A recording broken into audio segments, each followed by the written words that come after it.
എങ്ങനെ വീർത്തു? എങ്ങനെ വീർത്തതെന്ന് കൂടി പറയും. വെള്ളം നനയ്ക്കുന്ന സാധനം എന്തിനുള്ള? വെള്ളം നനയ്ക്കാനുള്ള.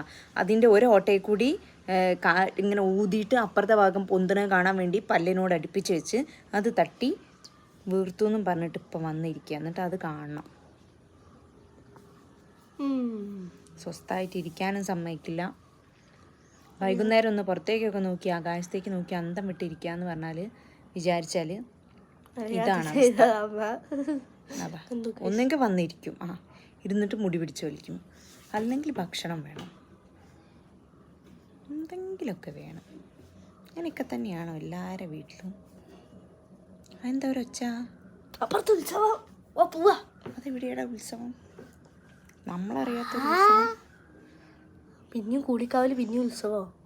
രണ്ടുത്സവം ഒരേ കാവിൽ ഉണ്ടാവില്ല അല്ലേ? ഏഴാം പൂച്ചയൊക്കെ ആയിരിക്കും ചിലപ്പോടാ. ഏഴാം പൂച്ചയൊക്കെ എന്താ? അതായത് അമ്പലങ്ങളിൽ പണ്ടൊക്കെ അമ്പലങ്ങളിലെ കൂളിക്കാവ് തന്നെ പറഞ്ഞുതരാം. അമ്പലങ്ങളിൽ ഉത്സവം നടത്തും. എനിക്ക് കൃത്യവിവരങ്ങളൊന്നും അറിയില്ല, ഇങ്ങനെ നല്ലെങ്കിൽ എനിക്ക് പറഞ്ഞു തന്നെ. എനിക്കറിയുന്ന അറിവ് വെച്ചിട്ട് അമ്പലങ്ങളിൽ പൂജ ഒരു പ്രത്യേക ദിവസമൊക്കെ കണ്ടെത്തിയിട്ട് നടത്തും, ഉത്സവം നടത്തും. കഥ കേട്ടപ്പോഴത്തേക്ക് ഉറക്കൊക്കെ വരാൻ തുടങ്ങിയൊന്നുണ്ട്, ആവിയൊക്കെ ഇടുന്നുണ്ട്. എൻ്റെ മോനല്ലേ അന്ന് തവിട് കൊടുത്ത് വാങ്ങിയപ്പോൾ ഇത്രയ്ക്ക് ബോറായ ഒരു സാധനത്തിനെയാണ് കിട്ടുകയെന്ന് ഞാൻ വിചാരിച്ചില്ല ഗൈസ്. പിന്നെ അപ്പോൾ അമ്പലങ്ങളിൽ ഉത്സവമൊക്കെ നടത്തും.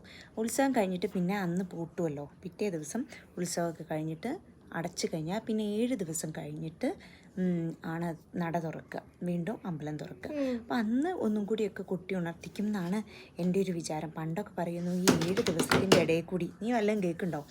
7 ദിവസത്തിൻ്റെ ഇടയിലൂടെ അമ്പലത്തിൻ്റെ അടുത്തേക്ക് ഇങ്ങനെ നോക്കിപ്പോയാൽ അന്ന് ദേവിയുടെ പോക്കുവരവ് ഉണ്ടാവും അവിടെയെന്നാ. ഏതാണോ പ്രതിഷ്ഠ അത്.